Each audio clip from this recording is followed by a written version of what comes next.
You're now tuning into WRFU LP Urbana 104.5 FM. This is your boy Tones representing the BX, and you are now listening to the show. So you already know, BX, stand up, baby. You're listening to the show.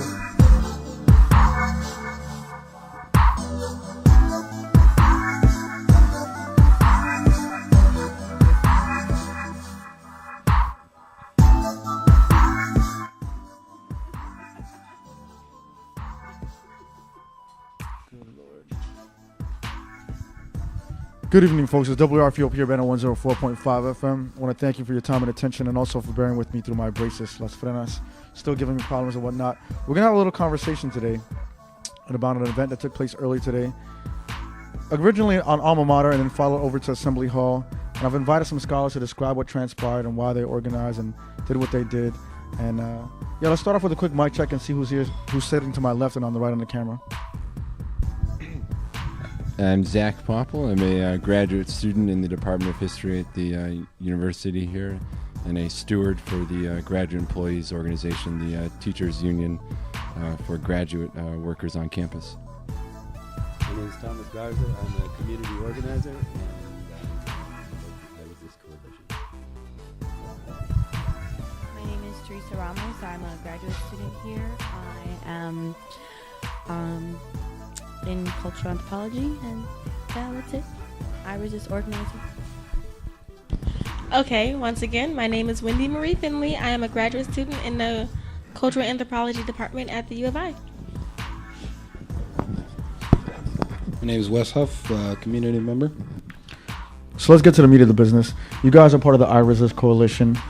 What did you do today? What transpired? Tell folks, give a description, summary of what happened. Well, we met up at the Alma Mater on campus. Talking to the mic. Hello? Yeah. Hello? I'm talking to the mic. And then we marched over to the administration building, dropped off a set of demands and a petition that we had going to Chancellor Herman, who unfortunately wasn't there, but it was accepted in his name. And then we marched over to the Assembly Hall and held a rally before and after the chief thing. Chief thing. The chief thing. What was the chief thing for folks out there that don't know? A student organization, Students for Chief Illini Wick, organized the Chief's next dance, and it was basically I think the previous person who danced the Chief dance came back and danced for students and community members. It was open for students free, and then community members $5, and yeah, basically they performed the dance again. So you guys organized, just decided to show up on the Alma Mater campus. I mean, what was the springboard for this? I mean, obviously this event was taking place, describe it. Well, we originally were just going to have the rally at the Assembly Hall at 6 so we can get the people coming in. But at one of our meetings, we decided that we did want meetings. Yeah. Oh wow, okay, keep going. So I didn't realize you guys were meeting so often. It wasn't just for this event that you were having a meeting. This is just a general meeting you had. No, it actually was to plan this event, but we're not going to let the momentum stop now. We're continuing to have meetings so it can keep going because there's a lot going on at the university, not just the chief issue. We're against oppression, so that we need to keep with the people who have this interest and hopefully build on it. But at one of our meetings, we decided maybe it'd be nice to march and make a stand and at the Alma Mater at 5 because we thought news media would be there at that time. We can catch the news media and we can just make a scene. And we were, in a good way, but we were able to put up a poster on the Alma Mater, one of our posters. So that got a lot of attention. What was the poster? What did it say? Well, there was...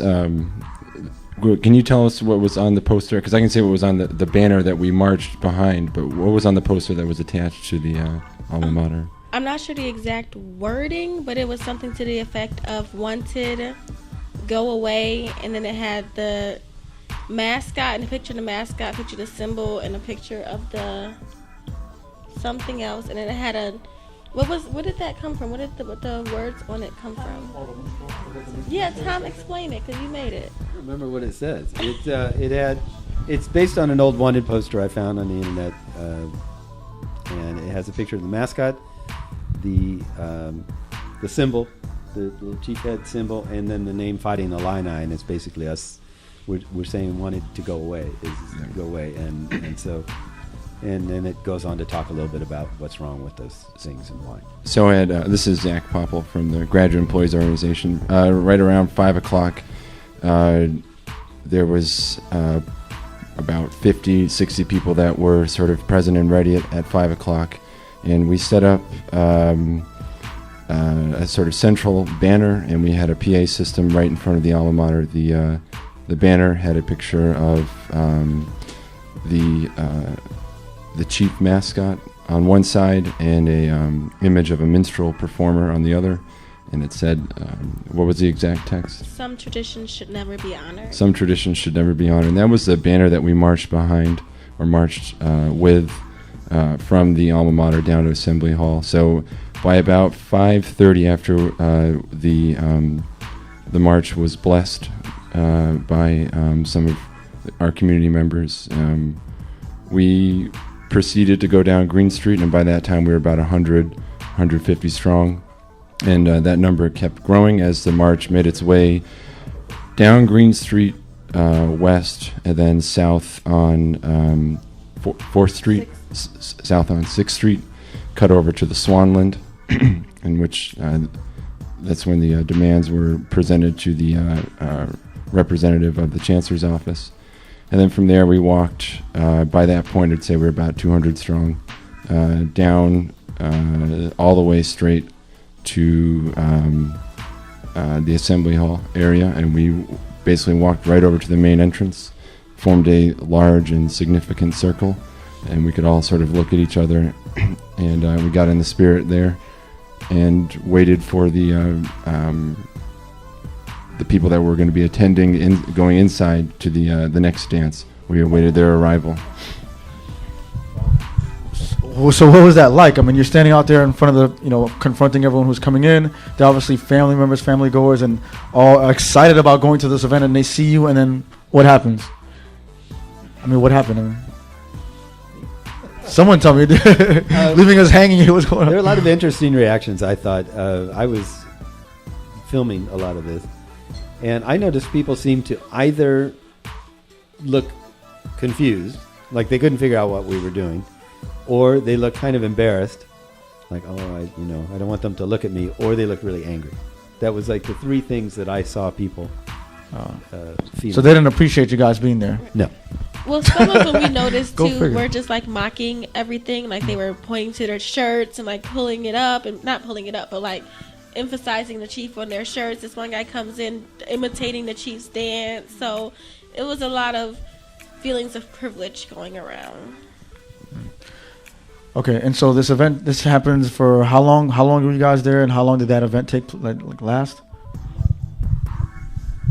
So at about 6:30 is when we were sort of in a full sort of semicircle in right by the entrance of Assembly Hall, and there was a number of organizers from I Resist leading us in chants.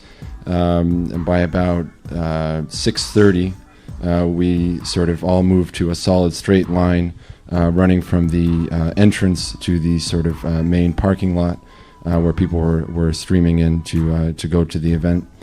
And between 6:30 and 7, we had sort of a solid line of faculty, of students, of community members, of workers, and all a wide range of allies, loud and in many ways proud of being there. So and right around 7:15, once the event inside started, we sort of began our sort of open mic section, which lasted about 45 minutes. Did you wait for people as they were coming out? And did you see them again when they came out? What happened when they came out? What was their reaction? Why you gotta do that? I found that their reaction was much bigger once they came out, because they had been in there and seen their chief dancing. So they were energized. So they were energized. A lot of people were angry. We had a lot of people screaming at us at the very end, like right right where the exit was, where it was kind of, they were funneled into a smaller group by us. So were they saying anything in particular when they were yelling, or just yelling in general? Just in general, individuals yelling. And then some, like there would be small knots of people that would do chants or something like that. But, we pushed them on pretty quickly. So. Physically touch them, or just no. Did anything crazy happen, like in terms of like physical interaction during the event? Did anything like confrontations transpire? Or was everything pretty peaceful? Yeah. Unfortunately, a guy came up and pushed one of the students with a bullhorn at her face and knocked it into her face. And the university police took him aside and talked to him and took his information, and then they let him go back inside. And the student was very, who got pushed was very upset.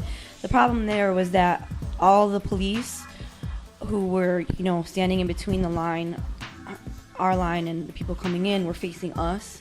And so they weren't looking to see if people were going to come from the crowd who was entering to Assembly Hall to see, were they going to come and do anything to us. They were looking at us and watching us, and so they didn't see this guy come up to her until after he had pushed her. And they didn't turn around until 15 minutes after we asked them to do it. And so that was a consistent problem, was that they kept on asking us to maintain this kind of space and this line, but people were able to walk into it from that had either were entering or exiting Assembly Hall. So that was a bit of a problem. But so you're basically saying that the police, because they were so fixated on you guys being the agitators, expected a confrontation from you and never even perceived the possibility that it could come from the other way. Right. And then at one moment when we moved the line up a little bit, they looked almost scared. They're like, oh my goodness, they're moving up. They thought we were going to do something. To bum rush them or something? Because it just kind of happened. WWE style, I think, would have been the Okay, so you guys have rallied, all this kind of confrontation transpires. What's so bad about the mascot? Why? How does this tie into what you're trying to accomplish, and what are you trying to accomplish in being there? Well, I want to add that part of how we formed as I Resist Coalition came out of the vandalism that happened in the spring. So if people aren't familiar, the Native American House put up some artwork by Edgar Heap of Birds, and which has Fighting Illini. It's like the series of 12, I don't know what you would call them, just 12 signs, I guess, okay. Installations of that are all up and down Nevada Street in front of the cultural centers. And they say Fighting Illini in reverse, and today our host is, and they name a different nation.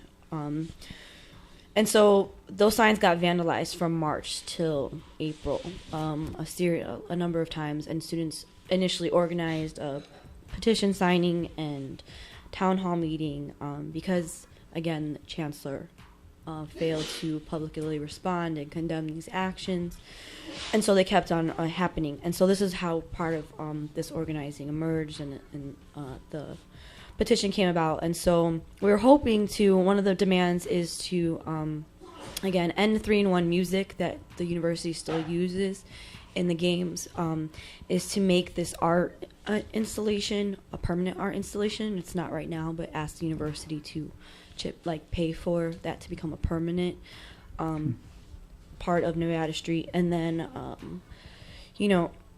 we follow up from demands from the Stop Coalition that emerged 3 years ago now, in response to tacos and tequila, right? We link all those things together and say this is racism is a problem here. We need to do work on recruitment, retention of students, staff, faculty of color, and continue down that path. So, given the chancellor's lack of attendance or physical presence and receipt of your requests and your demands, I mean, do you think anything will come of it? Do you think? I mean, he's obviously kind of on his way out, right? He's the only one remaining who hasn't stepped down after all the other positions from board of trustees to president have relinquished power pretty much after the culpability with the Category 1. Do you think this will affect that? I mean, do you think he'll be responsive?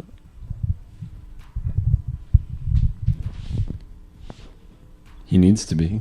I don't think he will be, but I think that there's on our campus in our town right now a groundswell and a sort of a momentum gaining amongst community members and student activists, and they need to be in a position to get in dialogue with those community and student activists and members soon, and because it's in their best interest, it's in the university's best interest, and we can only wait for them to respond for so long. So. And in terms of your next steps, I mean, are you now playing the waiting game in terms of waiting for an administrative response? Are you poised for plan B or still plan A? I mean, what can they expect from your organization in terms of the moving forward 30 days from now? I think as a coalition, we're going to meet again soon and make those decisions as a group on the different ways that as a coalition we can work towards doing different things on campus and in the community, and then as our individual organizations, there's about 10 organizations that co-sponsored the coalition. Our members have members that are represented in the coalition, and so I think not wanting to speak for where we're going to go yet because we haven't had that meeting, but we're going to have that meeting I think on Sunday and then make some decisions about where to move forward. So. Okay. So in terms of the mascot and then the usage of this assembly hall, do you think that event was at all impacted by your presence? Do you think that, this continual barrage has in any way influenced participation from the community or, fans of the mascot? Well, it's hard to say if that's the case, but we influenced them tonight. Whether or not in general. I mean, there was one last year. There was a protest last year, but it was very small, and it was kind of at the last moment. Everybody was like, let's just do it. And they went out, and there weren't very many people, but they made an impact, and people remembered it. But this time, nobody who went to that thing didn't notice us and wasn't affected in some way by us. I mean, there was nowhere for them to go. They had to pass us coming. They had to pass us going, and there were so many people, and we were so loud that they couldn't miss it. In fact, one of the participants of the protest told us a story about her. Actually, she spoke with some of the people who were walking in, and by the time she was done talking to them, they walked out. They didn't go. Mm-hmm. So that is a huge accomplishment. So, is your end goal to then have no more of these assembly hall events? If you could have a checklist of everything that was going to go right tomorrow, like what from the university, let folks know, what would it be? Because you've iterated some of them and touched upon them, but is it like that you want to convey in a nice little paragraph form? I don't know, because a lot of it's just, we can't stop the students, and we can't control what they do. You're going to see those chief shirts from now till, years from now, because there's somebody somewhere's going to wear them. What would like to stop is the collusion between the university administration and the people that put these things on and who support this thing, because you can't rent out the assembly hall for just anything. I mean, they say, anybody can do it, but if you and I wanted to do something, wanted to do your show in there, and they'd be like, I don't know, it breaks this rule, and we can't. You know what I mean? They would make it hard. Yeah. But somebody greased the skids for these guys, and they just slid right in there, and they're like up on the sign, and everything goes their way. Well, it costs a lot of money to rent the space, right? For assembly hall, how much does it cost? Thousands. No, you probably know better. I do not know. I don't remember the number. I believe last year, the only thing that I remember is that I heard that they made about $10,000 last year, and that they ended up owing $1,000 after that, after they paid all their expenses. So I think the hall was like $8,000 itself, and then security and blah blah blah, advertising and everything. So. Wow, so basically they're getting some serious fundraising because they're a student organization and predominantly consists of students, I would imagine, because it's an RSO, right? Is it a student recognized organization? Yeah, they've got to have a contributor, though. Like, they've got to have someone donating this money. Yeah. There were a lot of community members there. There wasn't, I think, talking to some of the people that were in there said that there were just more community members than students represented. And I think the numbers were smaller this year that attended than last year. So they couldn't have made as much money as they did last year. So we're hoping that they didn't cover their costs. And for the record, folks, I did invite the president of Student for Chief Alinawick. I did invite her and her representatives to come on and speak because I wanted to have give them the opportunity, equal time, equal voice, etc. But maybe because of the time and frame in which I gave them an invitation, it wasn't an opportunity to reply. But hopefully they can come on at some later point, because I'm never too good for another opinion. Any thoughts or words you want to offer the people in terms of, like, you know, someone's hearing this who potentially is an advocate of the mascot, and it's like saying, you know, why do you have to ruin my life? You know, everything was fine before you came here. Anything you would like to say to them, to, you know, words of wisdom, or, you know?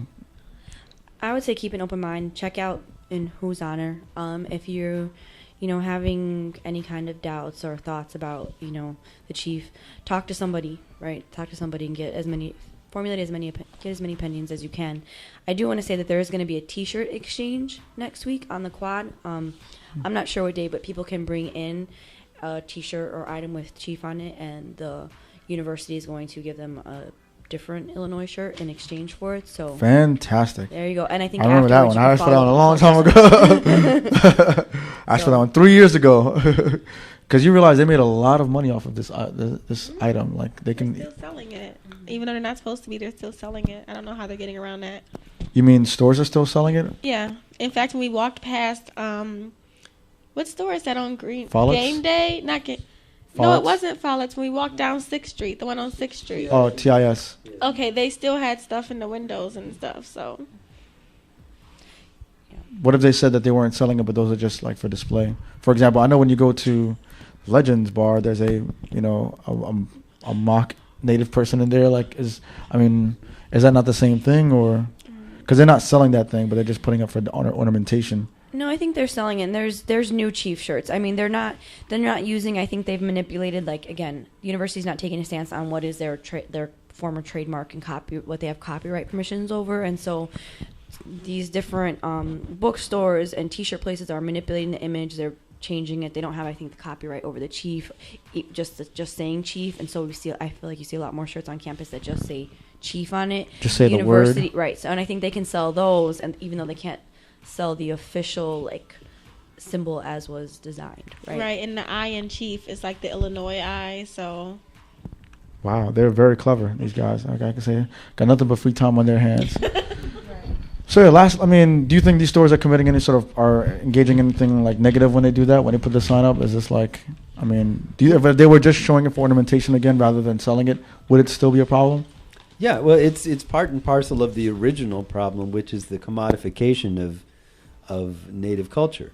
You know, you've got Euro-Americans, they come to this country, they kill off or steal all the land of these people, and then they decide, oh, what's left? Okay, we've got their culture. So they borrow this, they borrow that, they put it together, they invent this little mascot, put them out there and start selling it. Do you suppose they ever send any of that money to any of the native people that they're supposedly honoring with it? I doubt it. So they're still, as long as they're making money off it, somebody's going to find a way to do it. And, you know, these bookstores that sell that stuff, these T-shirt places, they're just vultures. They're just like, picking at them. They're sucking in money. It's all about money. It has nothing to do with honor. It has nothing to do with anything. It's money. Okay, so any last thoughts or words you want to offer folks out there? You know, anything about your organization? Any words? Well, I know one of the speakers today, I think Ashley's mom, Regina, she said, if you want to honor us, just listen. So I just think we have an American Indian Studies department on campus. I know I spoke to 2 gentlemen today, and I asked them, like, well, have you ever taken an AIS class? They said no, but they agreed to take one after our conversation. So just listen and keep an open mind, because I'm not trying to get you to believe anything I believe, but I'm hoping that you open up a little bit. There you go, folks. WRFU up here, Urbana 104.5 FM. I want to thank her for your time and patience, all the technical difficulties going back and forth from the computer freezing to all the madness and problems we deal with to get this over to you, consumed for your ears and eyes, etc. But we're having a good time another Friday night. Thank you all for tuning in. And thank you to DJBooth.net for contributing their music. And thank you to Merchant Boys from Kankakee and Champaign for contributing their contributions as well. And thank you to King Midas, who provided me with an instrumental as well. So keep staying tuned with us.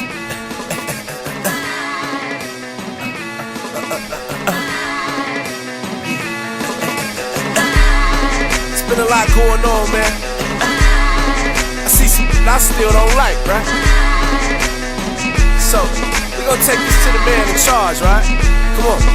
Oh girl, I know you with me. oh girl, Okay, I know you with me. oh girl, Give killer keys. I know you with me, come on.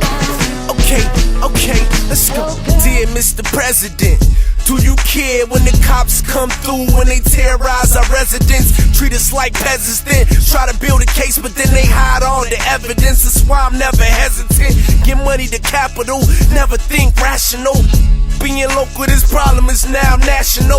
ATF radical, just to grab a few brothers doing good, feet in the hood, blessing the avenue. But all we do is sip and complain, sit down and have a brew. Seniors got business to handle, don't wanna laugh with you, don't wanna sit on no block and pump no crack with you. A pack or two when I got rap to do. I treat my songs like wait, see I got tracks to move. And absolutely I go hard like absolute. Known to Mac a few, pop a Mac or two. Like Bob McAdoo, I bought him, go hard at you. I know I'm down and out, but dog ain't giving up.